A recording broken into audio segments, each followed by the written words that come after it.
하나님 말씀 봅니다. 사도행전 10장 34절 35절 말씀입니다. 신약성경 205페이지에 있습니다. 사도행전 10장 34절과 35절 말씀 제가 봉독해 드리겠습니다.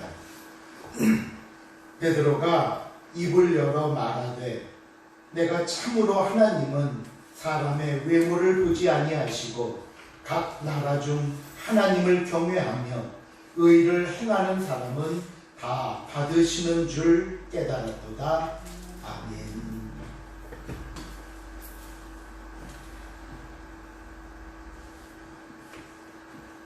우리가 지난 사도행전 9장을 통해 세상 모든 사람이 예수를 믿어도 이 사람만은 절대로 믿지 않을 것이라 여겼던 한 사람, 바로 사울의 회심 장면을 살펴보았습니다.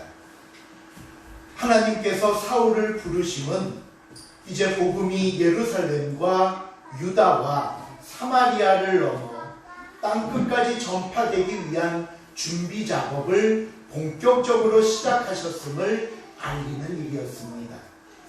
그러고 나서 오늘 본문에는 포함시키지 않았지만 9장 32절 이후 말씀을 보면 베드로의 모습이 나옵니다. 그때에 베드로가 사방으로 두루 다니다가 라는 말씀이 나오는데, 베드로는 성도들을 돌아보기 위해 여러 지역들을 순회했던 것으로 보입니다. 이 과정에서 베드로가 두 사건을 만나게 되는데, 여러분 앞에 지도와 함께 한번 봐보시기를 바랍니다. 여기가 예루살렘입니다. 이 예루살렘에 있던 베드로는 여기 붓다라는 곳으로 이동해서 마침 여기 8년 동안 중풍병을 앓고 있던 애니야라는 사람을 고쳐 주었고요. 그리고 나서 또다시 붓다에서 욥바로 갑니다. 여기 요나가 다시스로 가려고 배를 탔던 욥바가 여기입니다. 이 욥바에 가서 다비다라고 하는 죽은 여인을 살려줍니다.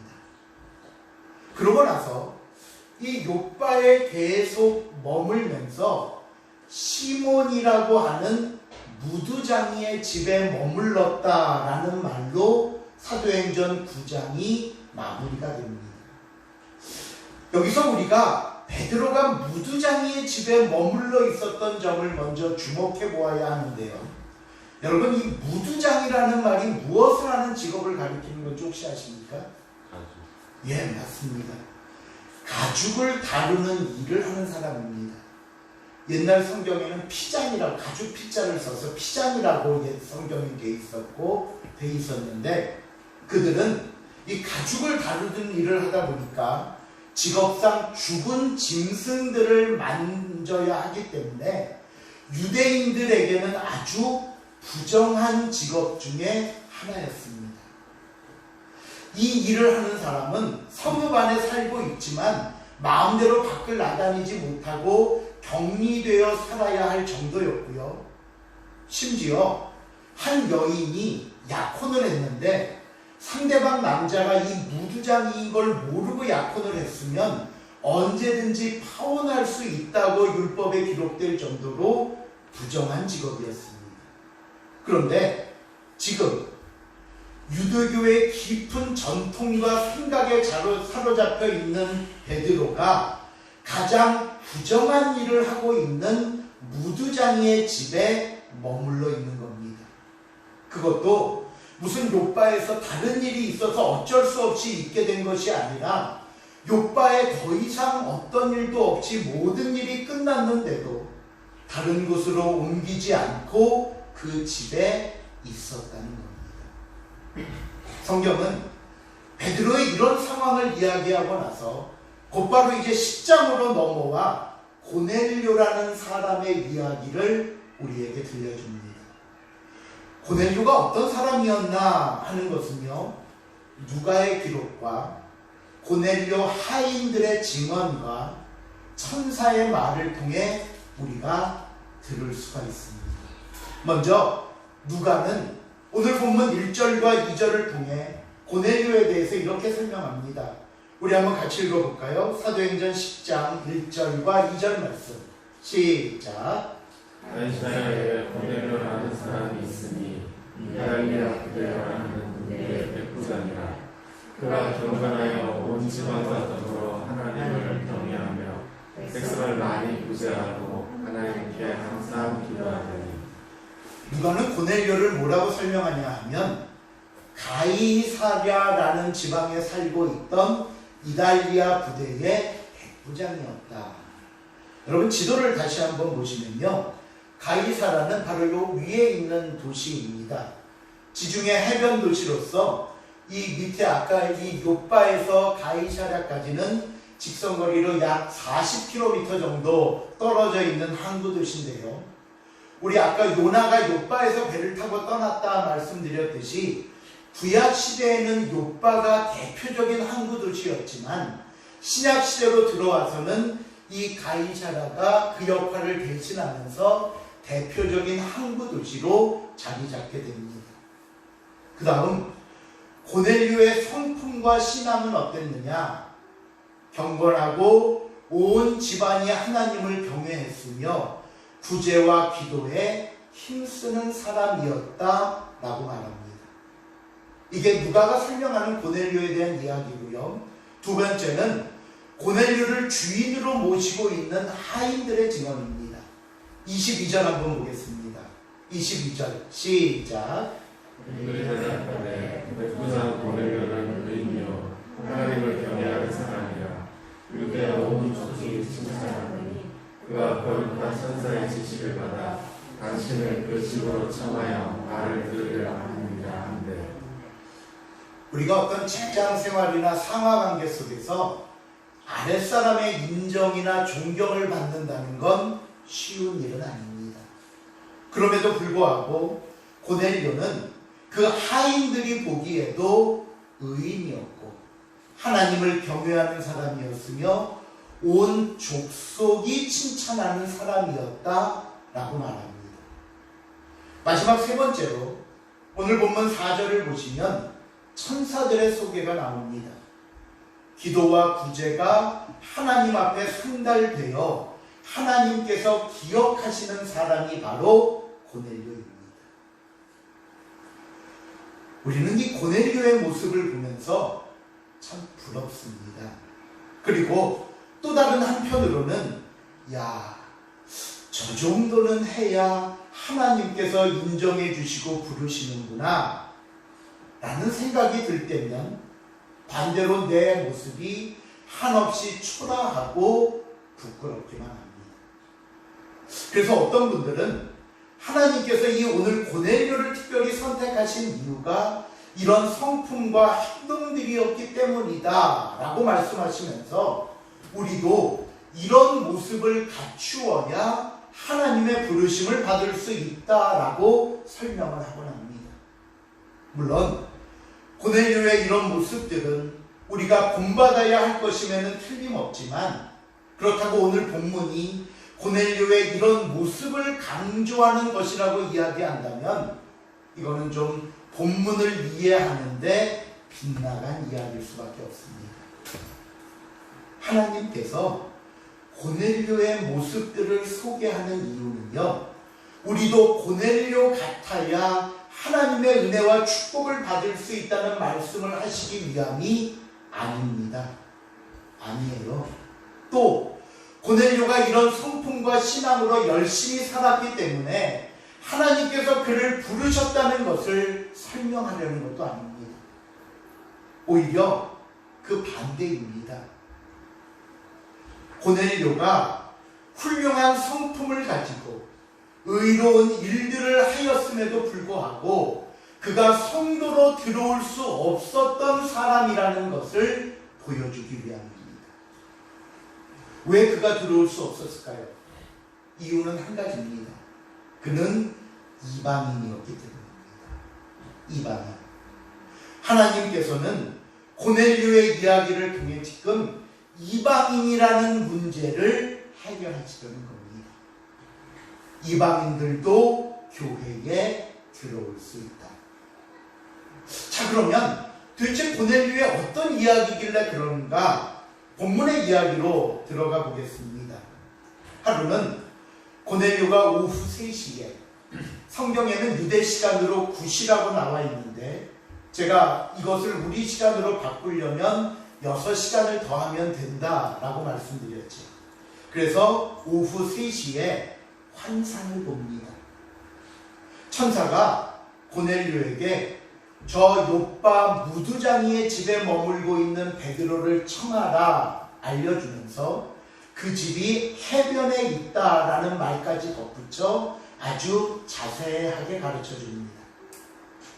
천사가 떠나자 고넬료는 하인 둘과 부하 가운데 경건한 사람 하나를 불러 셋을 데려가 베드로를 모셔오라고 보냅니다. 이제 이들이 고넬료의 말을 듣고 베드로를 부르러 갔을 때 마침 베드로는 정오에 기도를 하기 위해 무두장이 집 옥상으로 올라갑니다. 앞에 그림이 하나 나오는데 기도 중에 배고픔을 느꼈어요. 근데 환상 중에 저렇게 하늘에 네 귀퉁이가 이렇게 묶여져 있고 마치 그릇처럼 이렇게 돼 있는 보자기가 내려와 자기 앞에 놓이는 겁니다. 보자기 안에 무엇이 들어있나 봤더니 12절입니다. 그 안에는 각종 땅에 있는 각종 네 발 가진 짐승과 기는 것과 공중에 나는 것들이 있더라. 그러면서 하늘에서 들리는 음성이 있었습니다. 베드로야, 일어나 잡아먹어라. 그 보자기 안에 있는 동물들을 너 이까 잡아먹어라. 배고프지? 먹어. 라고 음성이 들리는 겁니다. 하지만 베드로가 그동안 가지고 있던 신념, 유대인들의 전통으로 보면 절대로 이것은 먹을 수 없는 음식들이었습니다. 그러니 아무리 하나님의 말씀이라 하더라도 베드로의 대답은 단호했습니다. 하나님, 절대로 먹을 수 없습니다. 베드로는 오히려 야, 이거 하나님께서 혹시 나를 시험하고 계시는 것은 아닌가 하는 생각이 들 수도 있었을 겁니다. 아니, 저를 어떻게 보시고 저에게 이런 것들을 먹으라고 하십니까? 베드로는요, 단호하게 3번이나 거부했습니다. 이 과정에서 하나님께서 베드로에게 하신 말씀이 있습니다. 15절입니다. 15절 말씀 한번 읽어볼까요? 시작. 소리가 있으되 하나님께서 깨끗하게 하신 것을 내가 속되게 하지 말라 하더라. 네, 하나님이 깨끗하다고 했는데 네가 뭔데 속되다고 하느냐? 그러지 마. 하지만 분명히 하나님의 말씀을 들었음에도 불구하고 베드로는 끝내 거부하였고 17절에 보시면요, 도대체 이 환상이 무슨 뜻인지 베드로는 끝까지 알지 못하고 의아해했습니다.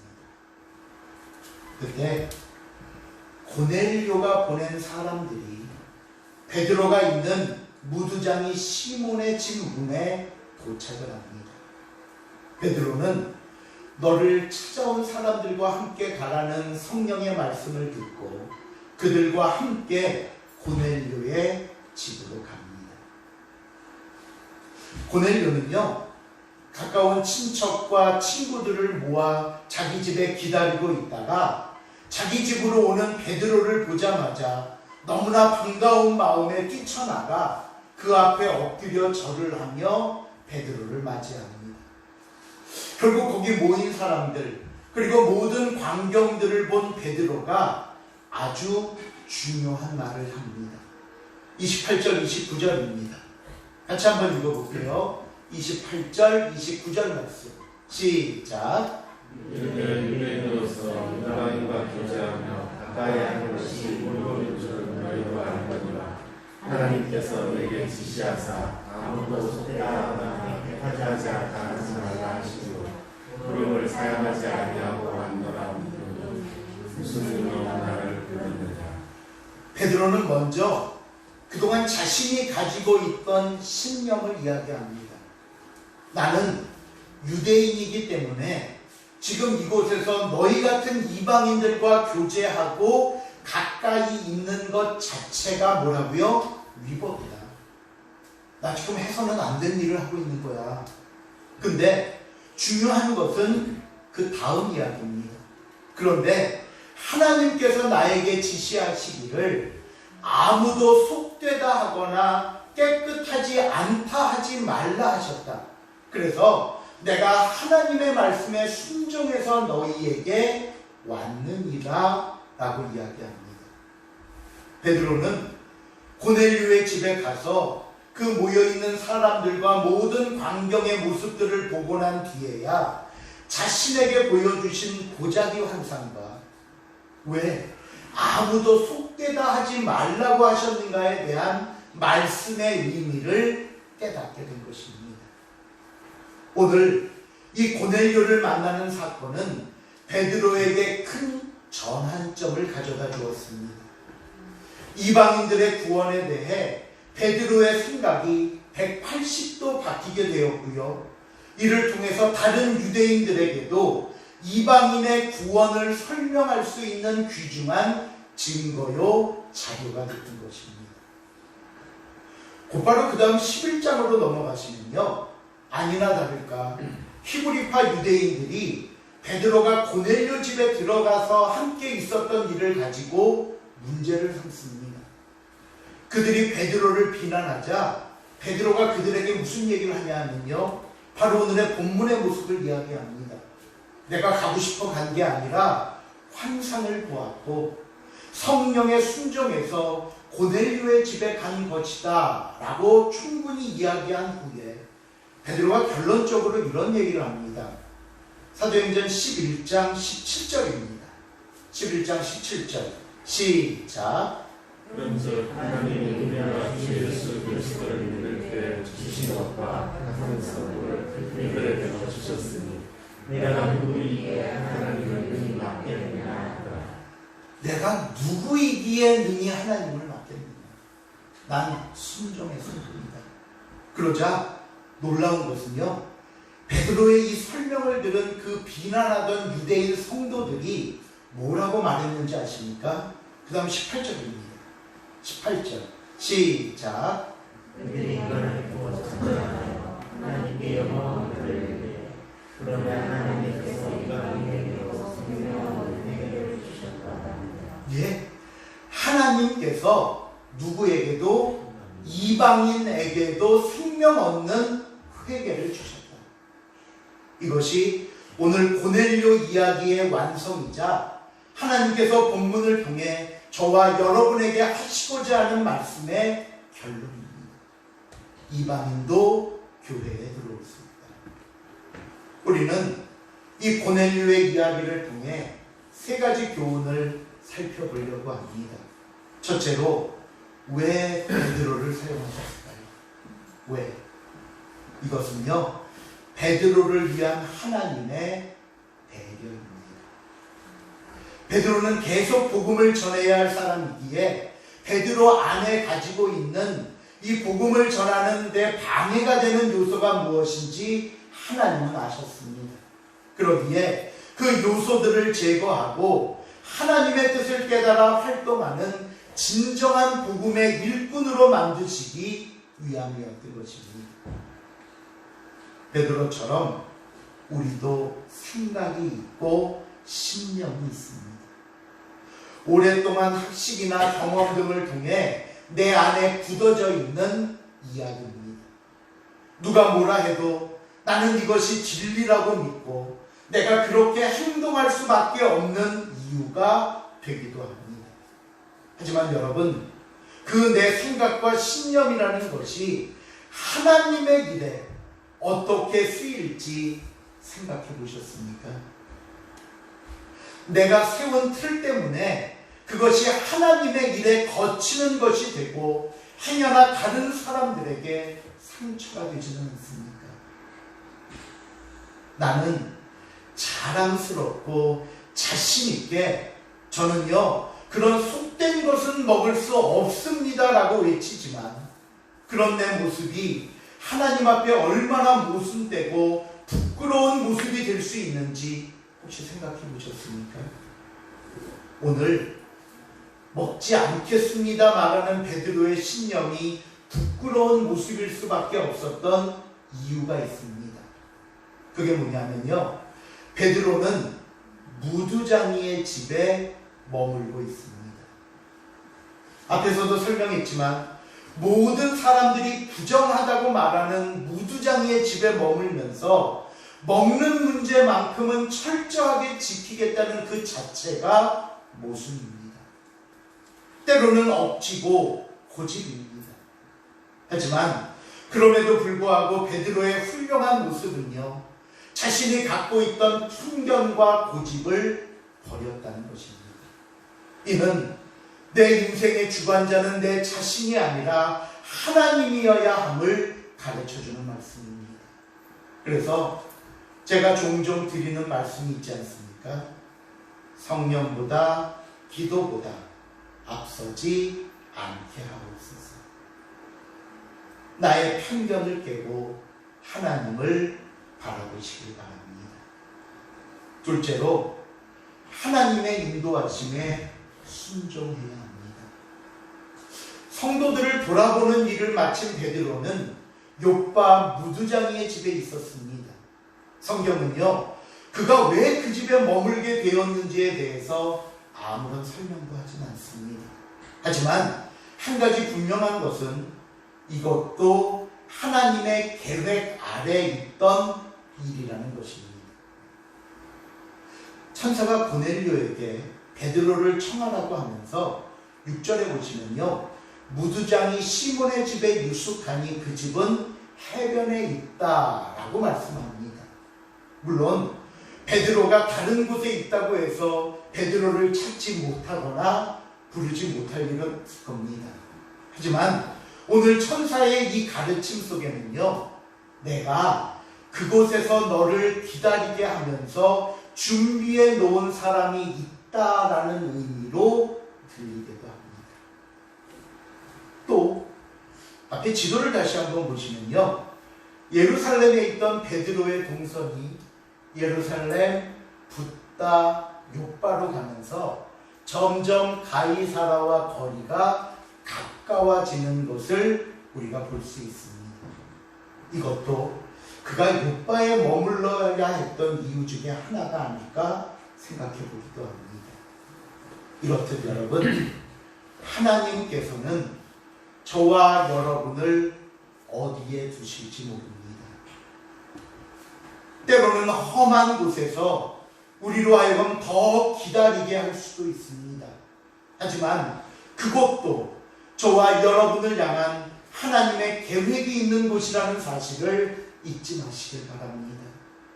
그곳에서 우리가 조금 더 기도하고 조금 더 준비하고 있으면 반드시 하나님께서는 사용하실 것입니다.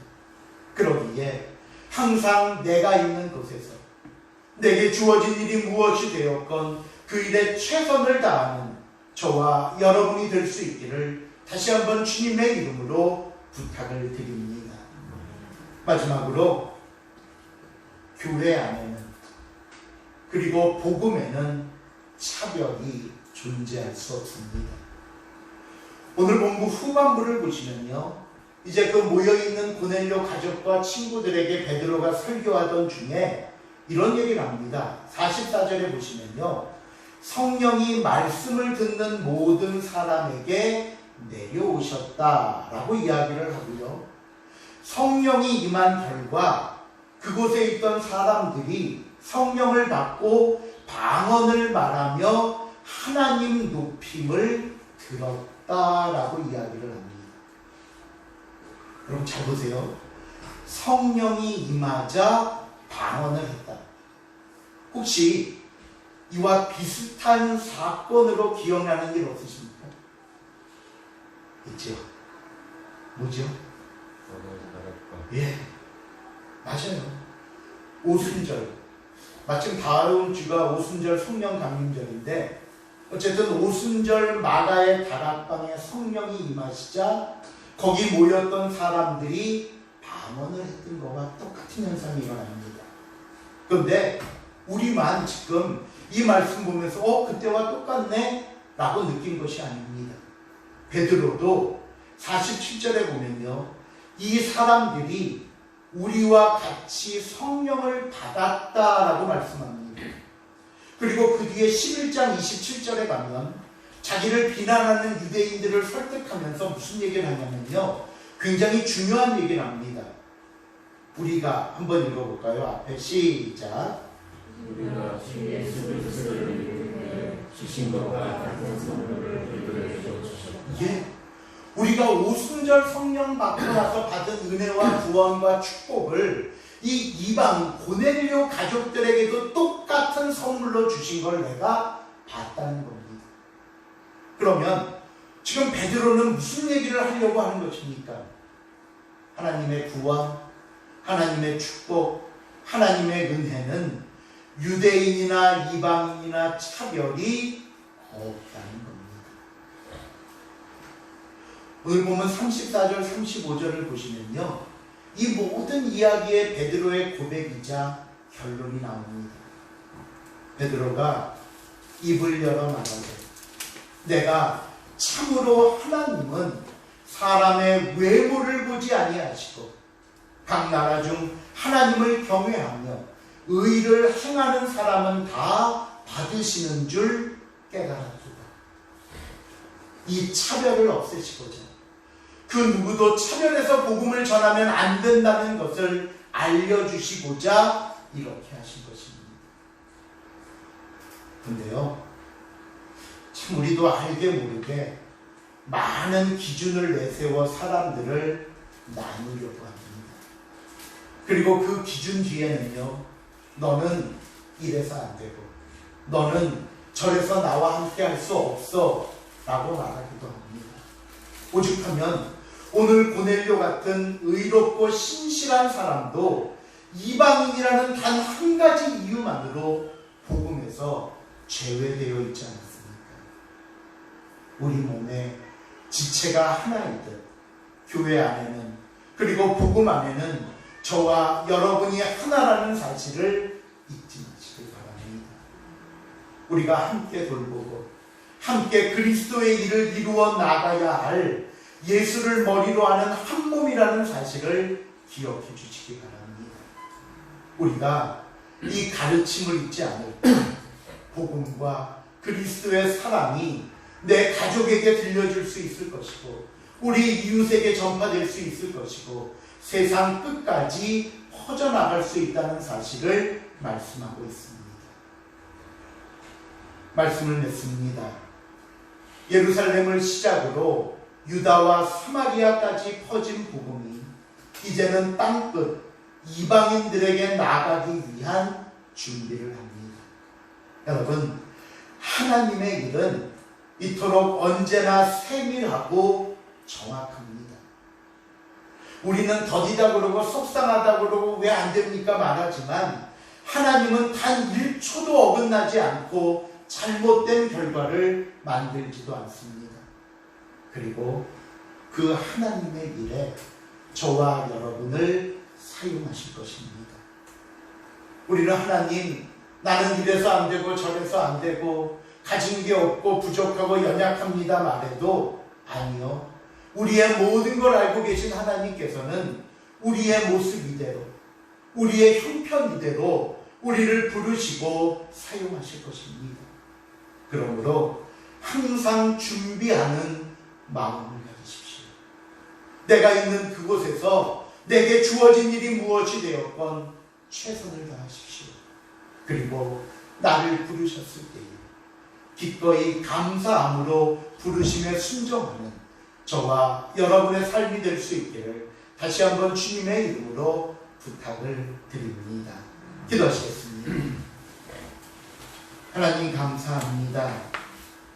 고넬료의 가정을 통해 이방인이라는 이유만으로 그 은혜 가운데 들어오지 못했던 그를, 베드로를 변화시키시고 그를 보내사 그도 하나님의 자녀임을 깨닫게 하여 주신 것 감사를 드립니다.